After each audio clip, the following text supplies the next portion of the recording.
Well, we saw it all today. Strong winds causing all kinds of damage across El Paso and the borderland.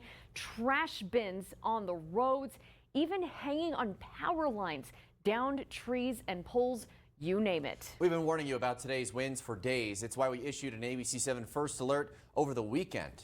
Good evening and thank you for joining us for ABC7's 10 at 10. I'm Stephanie Valle. And I'm Eric Elkin. Tonight, that ABC7 First Alert remains in effect for more wind in the forecast in just a few days. Our chief meteorologist, Doppler Dave Spielman, will break it all down in just a moment. But we begin with those gusts that have rocked the borderland all day, leading to debris being left behind due to the strong winds. ABC7's Sam Harris-Simowitz joins us live to break down all the dangers today's serious weather caused the borderland. Sam. Eric, Stephanie, our entire ABC7 Storm Track weather team has been warning our viewers of those gusts that reached around 60 miles per hour today, and those winds did lead to serious trouble across our entire area.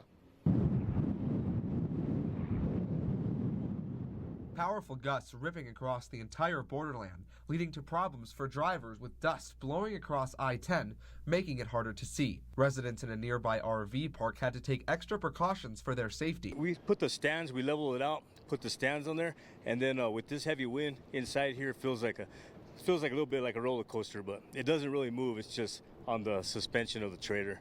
It shakes you around a little bit.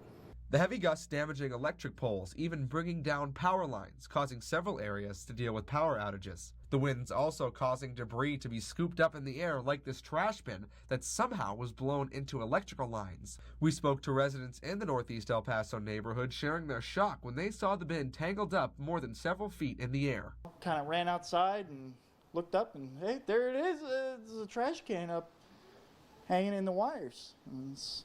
Never seen anything like that before. Crews were able to bring down the trash bin from the wires later on in the evening, leaving the neighborhood wondering who it belonged to. All our neighbors have come down and kind of like, we don't know whose that is, but you know, we all know that it shouldn't be any of ours, hopefully. And earlier today, ABC7 photographer Jerry Nahara and I were driving in the Conatillo area, and noticed that the winds had affected a traffic light. But we did see that crews were quickly able to address and fix that issue. Reporting live from Tom Lee Park, I'm Sam Harris-Simowitz, ABC7.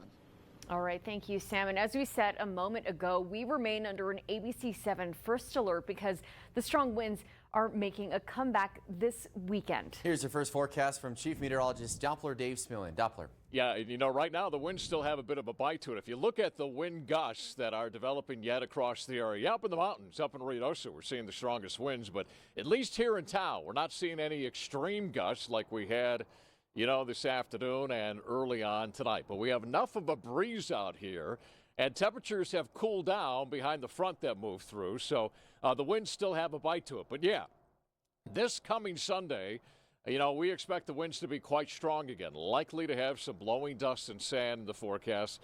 We'll talk about our latest Future Track computer model, what it's showing with those peak winds on Sunday, and more about that First Alert all coming up in weather. All right, Doppler, thank you. And last night, ABC7 warned you about the possibility of your trash bins tipping over or being blown away by the wind. And Sam just showed you an extreme example of why you should be careful.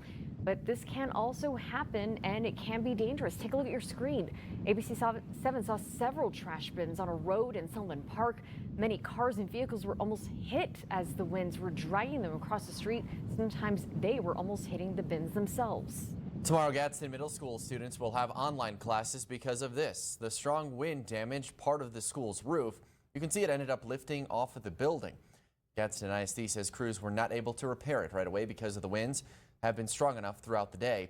The district says nothing, though, was damaged inside. Students will receive remote instruction tomorrow while roofing crews try to make those repairs. The best way to stay up to date with major weather changes is to download the KVIA Storm Track Weather and Traffic app. We send phone alerts anytime our Storm Track weather team issues an ABC7 First Alert. You can also set it up to notify you when the weather is changing where you live or work. And as always, we want to remind you that anytime you capture photos or video of breaking news or the weather, you can always email them to us at share@kvia.com.